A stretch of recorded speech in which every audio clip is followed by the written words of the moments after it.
كيفك؟ شو اخبارك؟ ان شاء الله بخير. تمام الحمد لله. شو اليوم بدك يعني اعمل لك ميك اب؟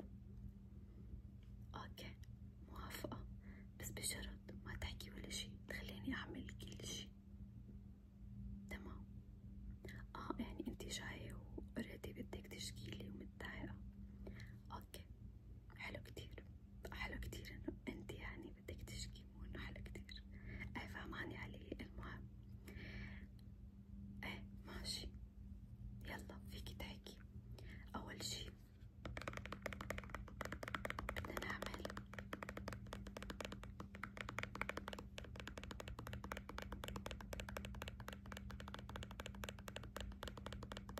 بدنا نرطب لك وشك. انتي اوريدي حاطة مرطب، سو رح احط لك واقي شمس من لاروش بوزيه. انت مثلي بشرتك دهنية، هاد احسن واقي شمس. طيب رح احط لك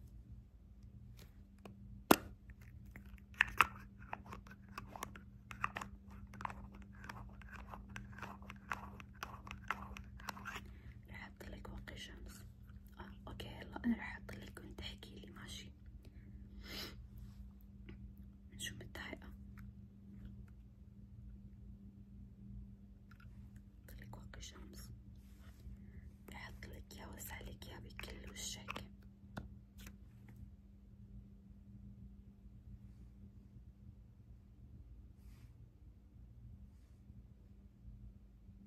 نحط لك بوشك كله، لازم تحطي واقي شمس لانه الشمس بتعرفي حماية وكل شي، ما تخلي مكان يعتب عليكي، حطيه بكل وشك. طيب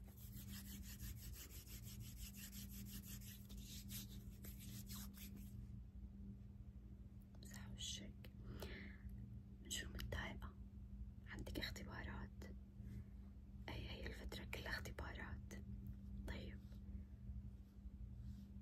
أبسط شي بالحياة ذاكري، ذاكري بتجيبي درجات.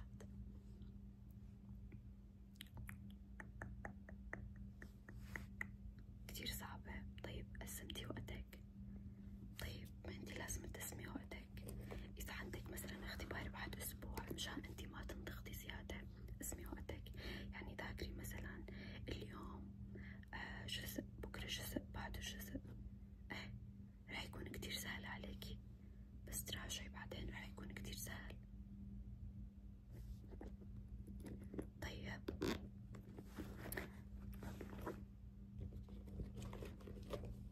من شو كمان متضايقة؟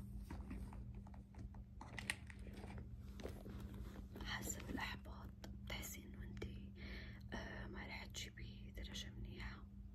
ليش طيب؟ انتي بتذاكري وبس، انتي بس ذاكرتي منيح وحسيتي حالك إنه عملتي اللي عليكي، وقتها خلص فيكي تريحي تختبري شو ما كانت النتيجة.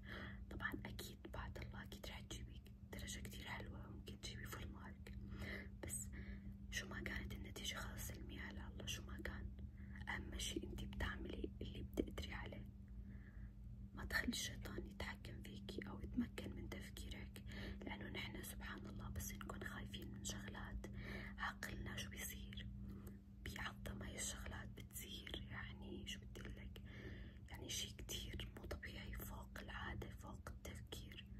بنصير بنفكر وبنخاف، ولدرجة إنه هذا الشي ممكن يأثر على أكلنا وعلى نومنا. طيب ليش هاد كله؟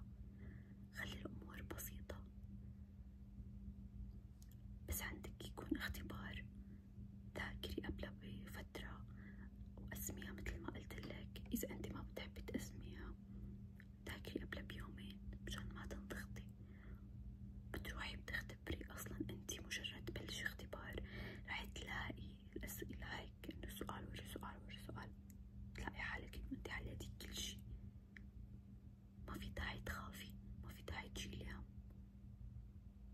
عن جد يعني شي كتير بسيط.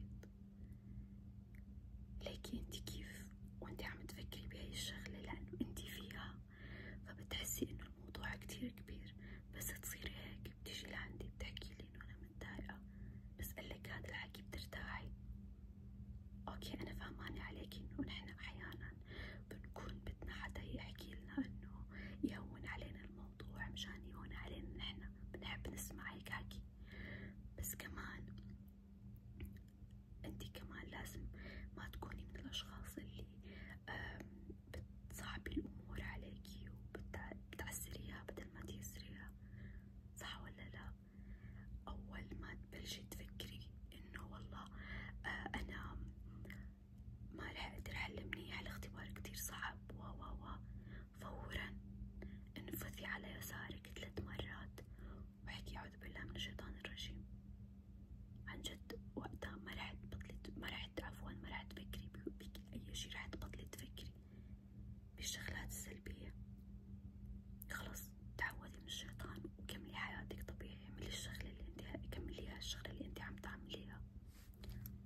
نارس بعشقه، عندي رقم 1 كتير حلو، بيناسب تستخدميه فول كفر أو بيناسب تستخدميه الاستعمال اليومي، كمان حلو.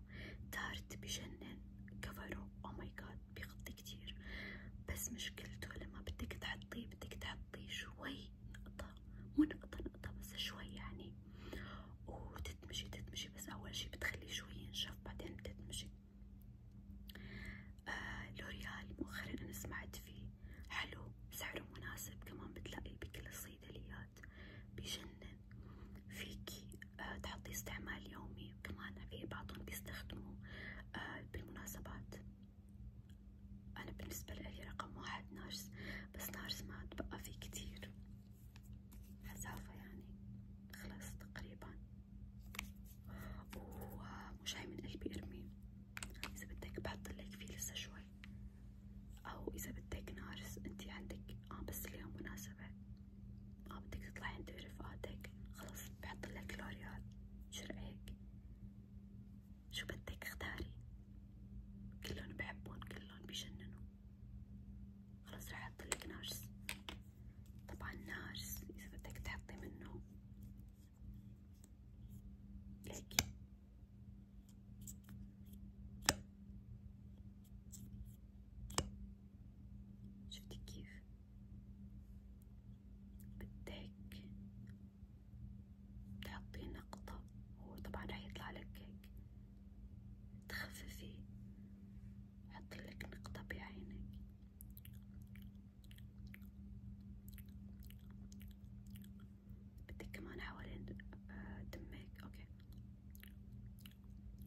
تحاكيها.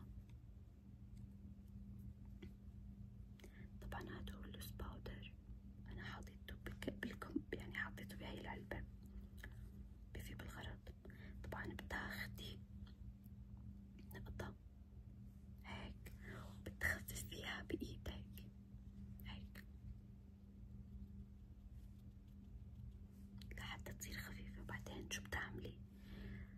بتحطي من النهاية لنص العين هيك طبطبة طبطبة طبطبة طبطبة طبطبة، وبعدين بتضغطي عند مدمع عينك من تحت ضغطة ضغطة، بعدين طبطبة طبطبة طبطبة طبطبة طبطبة.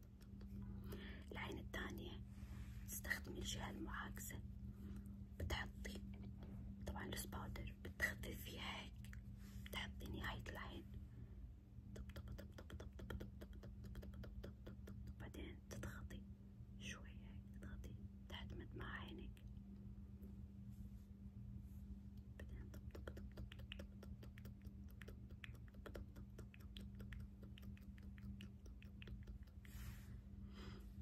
البقايا اللي تبقى هون تمسحي وتثبتي حوالين فمك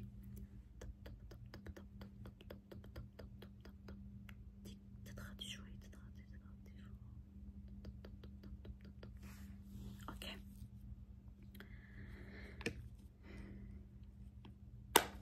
وبعدين شو صار؟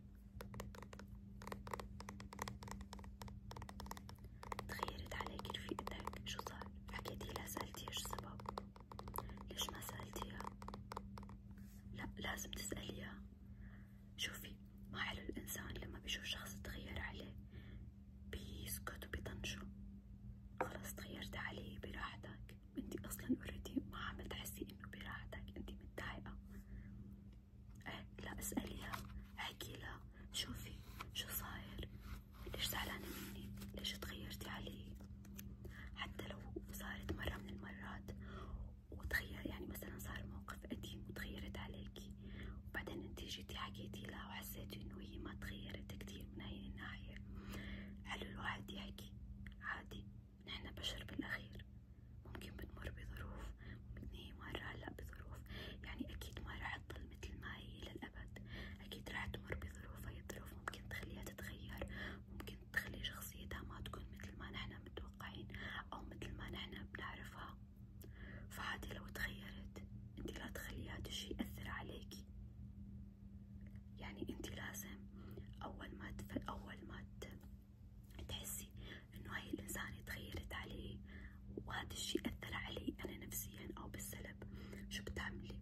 بتحكي لا ستوب، هذا الشي عم يأثر علي وانا نفسيتي وحالي اهم علي من اي شخص وانا بحبها بالاخير، فهون بيجي انا عندي حالي رقم واحد. رقم اثنين هي اوكي انا متضايقة منها ولانه انا بحبها بدي اروح اشوف اسألها شو بك، ليش تغيرتي علي، ليش هيك صار موقف. نحن احيانا بنحس انه لما بنحاكي الشخص مرة ومرتين خلاص بنصير بنحكي انه ما بقى بدنا نحكي له، ما بقى بدنا نحكي له شي، هو لو انه مثلا بيحبنا ما كان تغير علينا، بس لا هذا الشي غلط. اوكي فيه معنى من الصحة شوي، بس كمان نحن بنروح بنسأل بنعرف ليش انت تغيرتي علي، شو صار، انتي زعلانة من هذا الموقف، انا من حقك علي انه انا برر لك ليش انا عملت هيك، ليش انا سويت هيك. اذا انتي زعلانة بدون سبب بدي كمان اسألك ليش، شوفي انتي ما عاد مثلا بدك تحكي معي، انتي ما عاد ارتحتي معي، ما عاد حبيتي تحكي معي او نطلع سوا او نشوف بعض، وقتها انتي بتقرري على هذا الاساس. طيب ما انا ما فيني اقلك انه هي زعلانة منك مشان هذا السبب، لازم انا اعرف مشان اقلك اذا وقتها عن جد تعطيها فرصة او لا. شوفي انا مع انه انتي تعطي الشخص فرصة تانية، بس طبعا في اسباب او في اشياء الواحد ما بينعطى فرصة تانية، بس اذا هو متغير علينا او شي اوكي. وكمان شغلة انا ما عندي مشكلة انه لما بتحكي لي انه والله انا حكيت هاي الانسانة مرة ومرتين وثلاثة وكانت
تحكي أصلا بينك وبين حالك مع الأيام، ياخ أنا شلون كنت متحملة، شلون كنت عم برضى على حالي، هيك يصير فيني.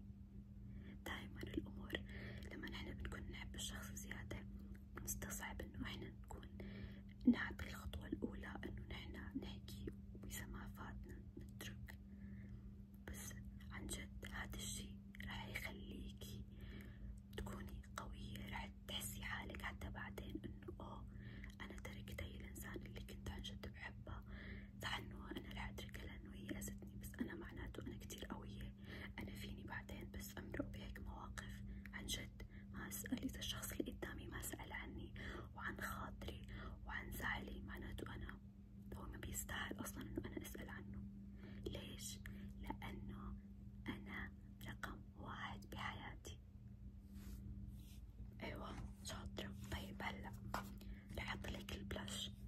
في عندي لونين، عندي لوف كيك وعندي سوايب برايت. هي اللونين، هاد كتير بجنن وهاد كمان حلو صيفي. شو بدك؟ اوكي رح احطلك من هاد.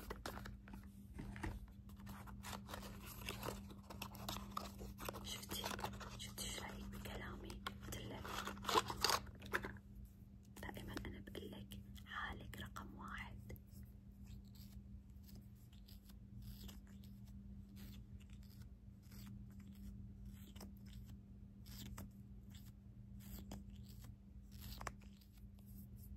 اوكي رح احطلك هون شوي وهون شوي. طبعا هو كتير بيجمنتد، بس عندك بتكفي هاي النقطة. طبعا رح نستخدم لك احسن فرش بالعالم، ريل تكنيك تبع البلاش. رح ندمج نطبطب نطبطب نطبطب نطبطب نطبطب نطبطب. شفتي شلون بتكفي هاي النقطتين؟ هون نطبطب نطبطب نطبطب نطبطب نطبطب نطبطب نطبطب. اوكي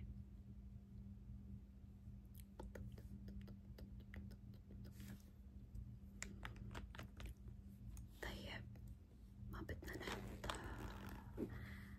شو اسمه بلاش، عفوا شادو، ما في داعي صح.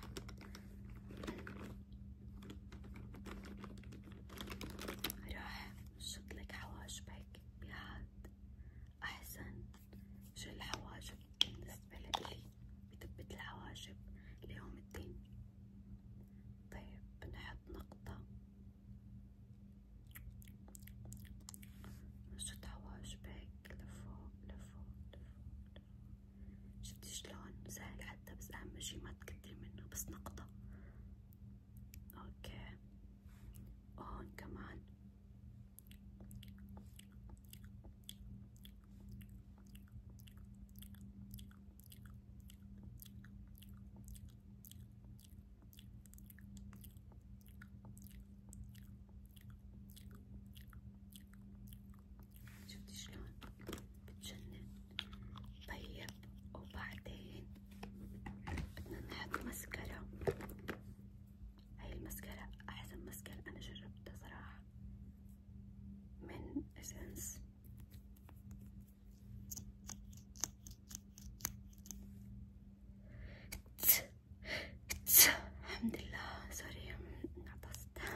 05 بتوقع انه هي 05 والليب لاينر بجنن درجته مو كاتبينه اسمها لوف لا لاين لا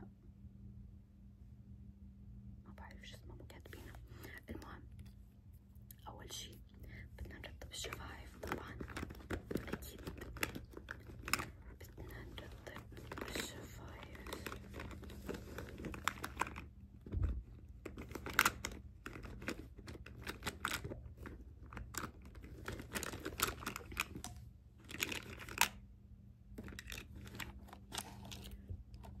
اوكي بهذا الفازلين الصغير اي مرطب عندك بالحياة. اوكي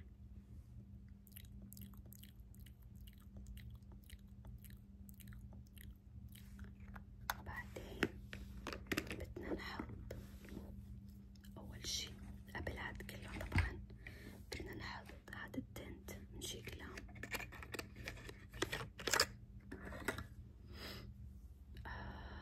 ما بعرف شو درجته صراحة هيك بنحط بالنص تحت فوق اعمل هيك.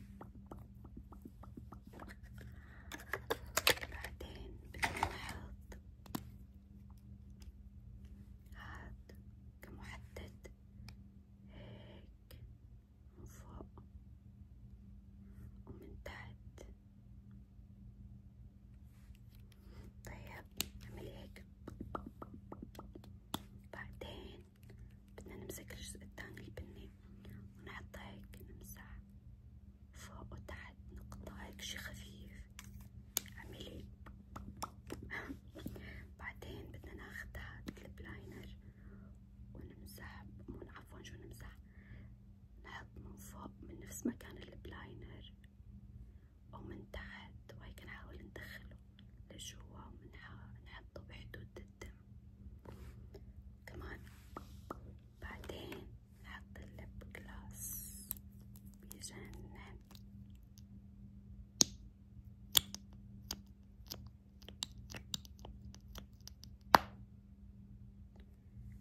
نحط نقطة حرفيا نقطة. يلا استعملي هيك. شفتي شلون بجنن. طبعا اخر شي بدنا نحط الهايلايتر من فلورمار. طبعا انا بعشق الهايلايتر صايرة مؤخرا مع الصيف وهيك فان شاء الله بدي اشتري مونجليز هايلايتر مونجليز بجنن بس هذا جربته قبل فترة وعجبني. بدنا نحط هيك بإصبعنا شي خفيف ونمسح هيك نقطة بداية الخدود وعلى الأنف أرنبة الأنف من فوق بس. وهيك بنكون خلصنا الميك اب. إن شاء الله يكون يعجبك. إن شاء الله يعجبك. شوفاني ما صرت أعرف أحكي. ومثل ما قلنا نفسك أولا بعدين بيجوا العالم ودايما حاولي تبسطي الأمور وكل شي سهلات وكل شي خلاص يعني الدنيا رح تمشي. لا تحاولي تحسي إنه إذا راحت هاي الإنسانة من حياتك رح توقف حياتك. ممكن تحسيها بس إحساس لحظي بس بعدين رح يرجع كل شي مثل ما كان وأحسن من